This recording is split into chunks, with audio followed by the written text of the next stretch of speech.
xoş gəlmisiniz. Özünüzü təqdim edin. Salam, xoş gördük. Mən Anar İsmailov. Arazda ixal və şəxsi markanın departament rəhbəri vəzifəsində çalışıram. Neçə ildir işin içindəsiz? Artıq 20 ildir ki, işin içindəyəm. Onun 19 ili Veysaloğlu qrupda fəaliyyət göstərirəm. Veysaloğludan başlayaraq Araz supermarketə qədər dəyişə-dəyişə fərqli vəzifələrdə çalışmışam. Əsasən hansı ölkələrdən məhsul ixal edirsiniz? Araz olaraq 22 ölkədən məhsul ixal edirik. Təbii ki, əsasən yaxın ölkələrdir. Rusiyadır, İrandır, Türkiyədir, Belarusiyadır. Amma İngiltərə, İspaniya, İtaliya, Koreya, Polşa, Danimarka kimi ölkələrdən də məhsul ixal edirik. Məhsul ixal edərkən ən çox hansı çətinliklərlə üzləşirsiniz? Əslində bizim komanda peşəkar, təcrübəli komandadır. O cəhətdən hər hansı bir çətinliyimiz olanda problemə çevrilməmiş həllinə çalışırıq. Çətinlik olaraq desək, əsasən yay dönəmlərində olur. Balıq məhsulları, süd məhsullarında nadir hallarda olsa da çətinliklərimiz olur. Yeni şəxsi marka məhsulu yaradarkən hansı ideyadan başlayırsınız və proses necə formalaşır? Birinci amil araşdırmadır. İlk öncə kateqoriyanı araşdırırıq. Kateqoriyanın içində segment və qiymət segmentini araşdırırıq. Dizayn tərəfidir, görsəl tərəfidir və məhsulu satışa çıxardırıq. Brend loqolarında ən çox nəyin vurğulanmasına diqqət edirsiniz? Sadəliyinə, oxunulur olmasına və rəng çalarlarına. Yeni məhsul üçün, yeni brend üçün önəmli olan tərəf brenddən də çox mən deyərdim, bazara uyğun, qiymət, keyfiyyət segmentinin uyğunlaşması və düzgün reklam olunmasıdır. Bunlar öz axarına düşəndən sonra artıq bir brend formalaşır. Fəaliyyətinizə ən çox təsir edən qlobal və regional trendlər hansılardır? Qəşəng sualdır. Qlobal trendlərin fəaliyyətimizə çalışırıq və ya regional trendlərin fəaliyyətimizə çalışırıq ki, müsbət təsirləri olsun. Çünki trendlər ikiyə bölünür. Uzun müddətli və qısa müddətli trendlər. Uzun müddətli nədir? Məsələn, illərdir davam edən sağlam yaşam trendi, heyvan yeməkləri, donmuş məhsullar. Bir də var qısa müddətli trendlər, bubble tea, Dubai şokolatı, bu tipli məhsullardır. Bir dönəm doğulur, sonra yerinə yeniləri bərpa olunur. O nöqteyi nəzərdən çalışırıq ki, müsbətə doğru yararlanaq trendlərdən.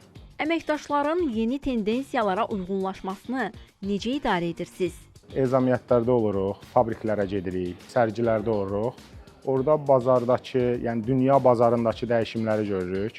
Həm məhsul tərəfdən, həm kateqoriyalar tərəfdən, həmçinin yerli bazarı da mütəmadi olaraq araşdırırıq.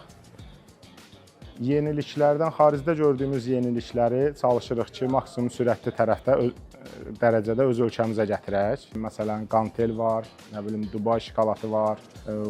Bu tipli yararlanmağa çalışırıq. Tac brendinin tarixi necə başlayıb?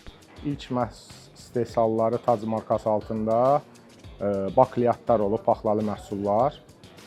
Oradan bu günə qədər də davam eləyir. Artıq bizim şəxsi markada 700-ə yaxın məhsulumuz var. Demək olar ki, bütün kateqoriyalarda Tac markası altında məhsullarımız satışdadır.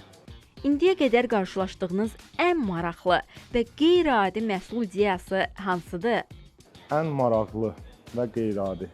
Bu tipli məhsullar məncə az olmayıb qarşılaşdığım, amma son dönəmi yadımda qalan qədər deyim. Bizim hal-hazırda Tac markası ilə istehsal elətdirdiyimiz qantel sularımız var və düşünürəm ki, trenddədir və Arazdan başqa heç bir yerdə satışda yoxdur. Doktor Beckman'in deyə bir marka var. Onun qara, ağ paltarların rəngini bərpa edici bir növü var.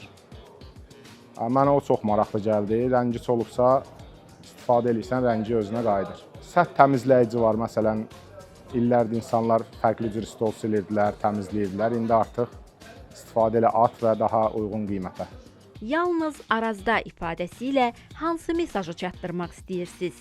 Adından da bəlli olduğu kimi, məhsullarımızın həm şəxsi marka, həm də ixal etdiyimiz məhsullarının əksərinin yalnız Arazda olmasıdır. Yalnız Arazda məhsulların ixal və istehsal elətdirərkən də həssas yanaşdığımız şeylər alıcı üçün qiymət və keyfiyyət segmentidir. Hər kəsin əlçatan olmasıdır. Komandanızın inkişaf və motivasiyasında ən çox önəm verdiyiniz məqam hansıdır? Hər bir fərdi ayrı-ayrılıqda təcrübə, peşəkarlıq, bacarıqlılıq hər bir fərdin ayrı-ayrılıqda bir-birindən üstündür. İnkişafla bağlı bizim şirkətimiz dünyada olan demək olar ki, bütün bizim sahəyə aid sərgilərdə iştirak etməyimizə şərait yaradır. Bu həm mən, həm komandamız üçün inkişafdır. Orada yenilikləri öyrənirik bir yerdə, dəyişimlərə baxırıq. Motivasiyada hər bir düşünürəm komandanın üzvü üçün yeni ixal elədiyi və ya yeni istehsal elətdirdiyi şəxsi markanın uğurla nəticələnməsidir. Komandamızla müasir idarəetmə işləyirik. Bizdə işçi, müdir yoxdur. Hamı bir-birinin açıq şəkildə fikirlərimizi çatdırırıq, fikirlərimizi bölüşürük və ortaq qərarlara gələ bilirik. Bu sahədə karyera qurmaq istəyən gənclərə hansı bacarıqlar və biliklər vacibdir?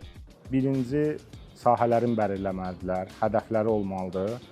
Bizim sahə həqiqətən də maraqlı, daimi yenilikləri olan bir sahədir. Bu sahədə uğurlu fəaliyyət göstərməkdən ötürü lazım olan bir neçə məqam var. Ən pis halda bir dil əlavə bilinməlidir, rus və ya ingilis. Yaxşı olar ki, ikisini də bilsinlər.